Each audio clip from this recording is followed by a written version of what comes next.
Alam mo, yung mga kaibigan mo, malalaman mo kung totoo yan, kung masaya yan sa tagumpay mo. Gusto mo malaman kung sino yung totoo mong kaibigan? Magpakayaman ka, magpaka-successful ka, tignan mo mauubos yan.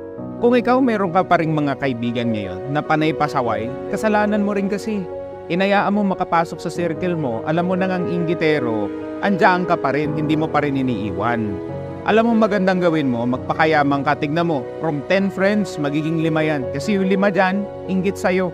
Every time na magbibigay ka ng konting sharing ng success mo, kita mo, sisingit yan, hindi ka pagsasalatian yan.